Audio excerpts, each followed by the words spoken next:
Annihilation. Annihilation. Annihilation. Annihilation. Annihilation. Annihilation. Annihilation. Annihilation. Annihilation. 1 minute at a time.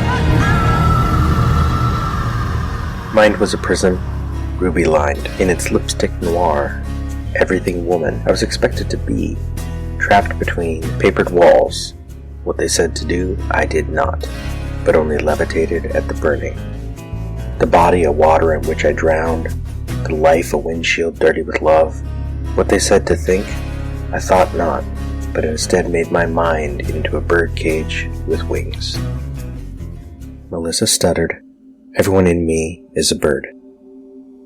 We are angled from the front of the boat on Lena and Sheppard.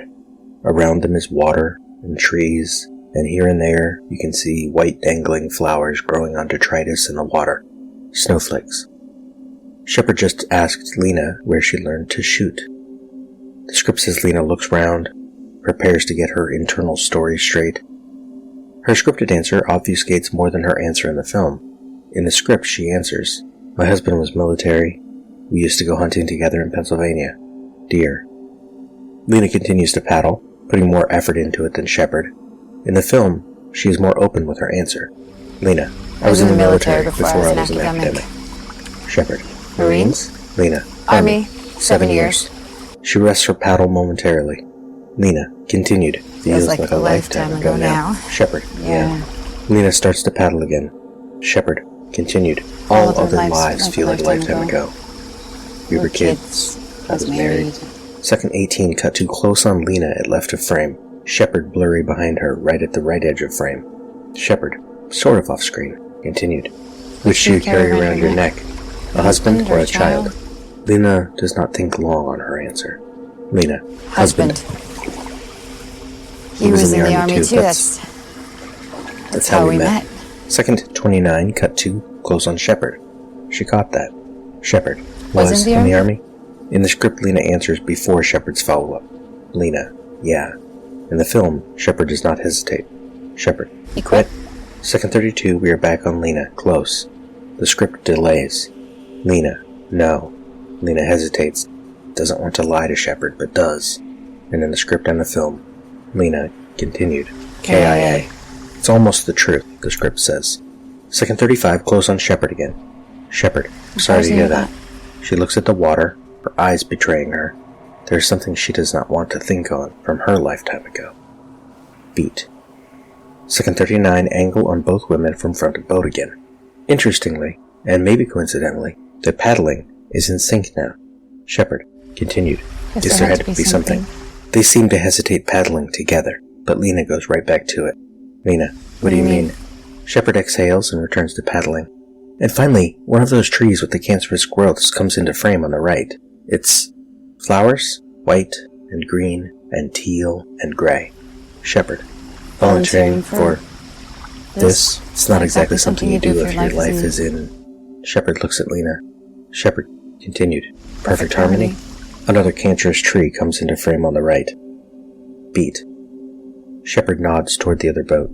Sheppard continued: We're all damaged goods here. Second 57, angle from behind branches, across the pond, on the other boat. Ventress at the bow, her head on one hand, looking almost bored. Raddick in the middle seat, paddling. Thorensen at the rear, paddling. Scripted, Sheppard uses last names. Thorensen is teetotal. Except Sheppard is not military. In the film, she uses first names. Anya is sober, therefore an ad. She's cut off mid-word, but let us drift back into the novel before time runs out for this minute. Quote: We could not intuit its full outline.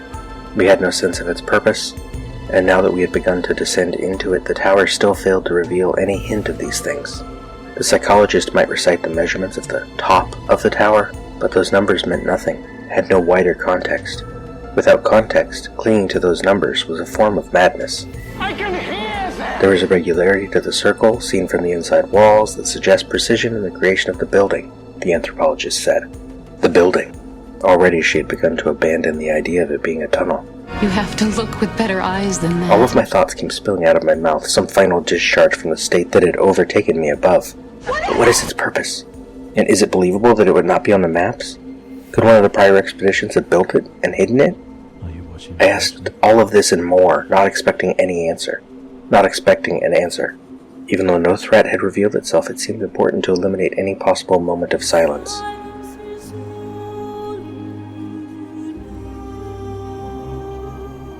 As if somehow the blankness of the walls fed off of silence, and that something might appear in the spaces between our words if we were not careful.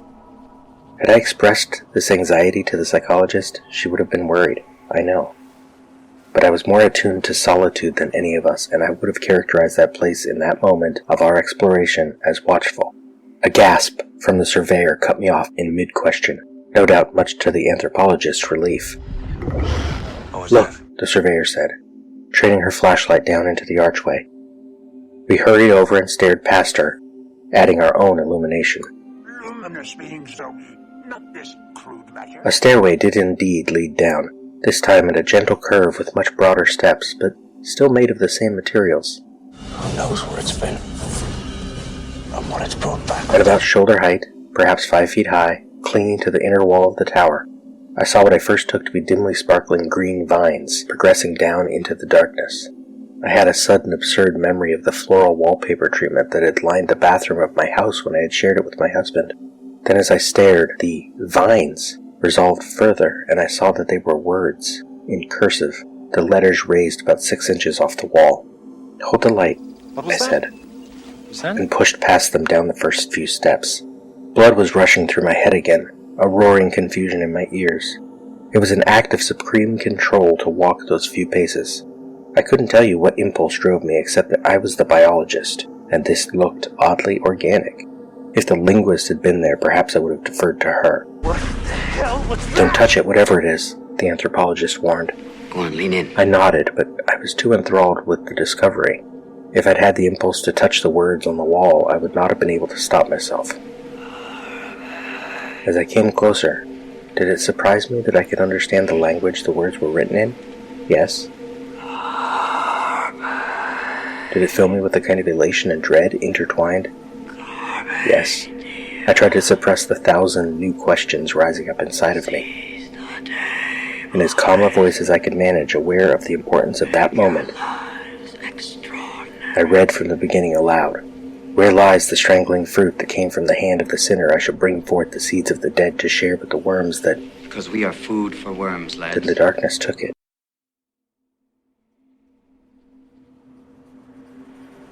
Words? Words? The anthropologist said. "Where lies the strangling fruit that came from the hand of the sinner? I shall bring forth the seeds of the dead to share with the worms that gather in the darkness and surround the world with the power of their lives.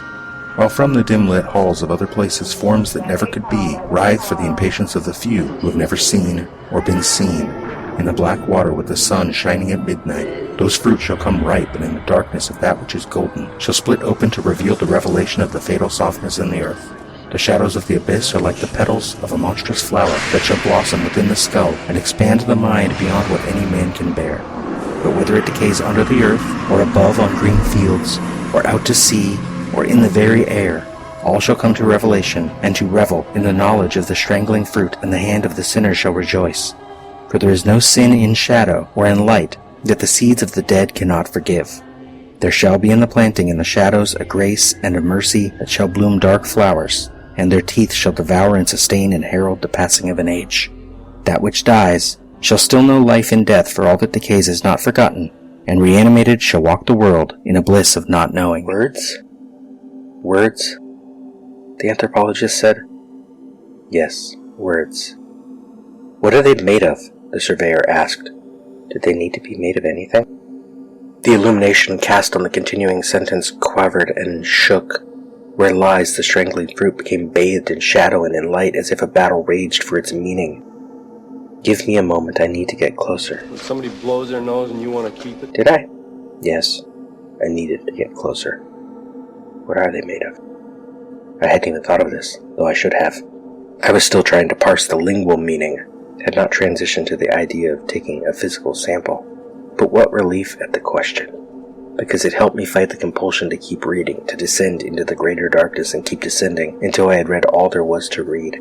Already those initial phrases were infiltrating my mind in unexpected ways, finding fertile ground.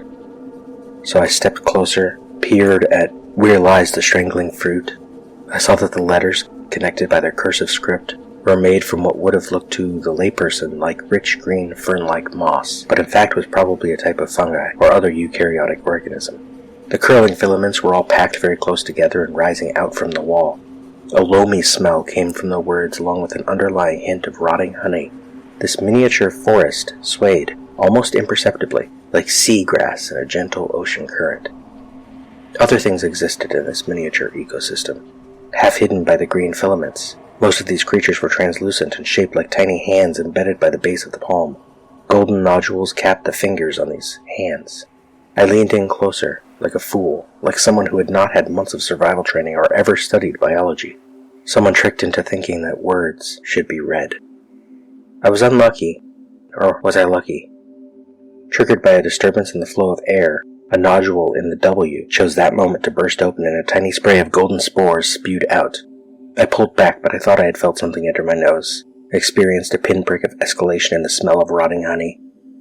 Unnerved, I stepped back even farther, borrowing some of the surveyor's best curses, but only in my head.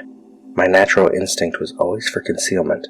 Already, I was imagining the psychologist's reaction to my contamination, if revealed to the group. Some sort of fungi, I said finally, taking a deep breath so I could control my voice. The letters are made from fruiting bodies. Who knew if it were actually true? It was just the closest thing to an answer. End quote. The time runs out for this minute.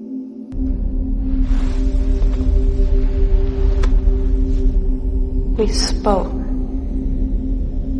What was it we said? Wordlessly watching, he waits by the window and wonders at the empty place inside.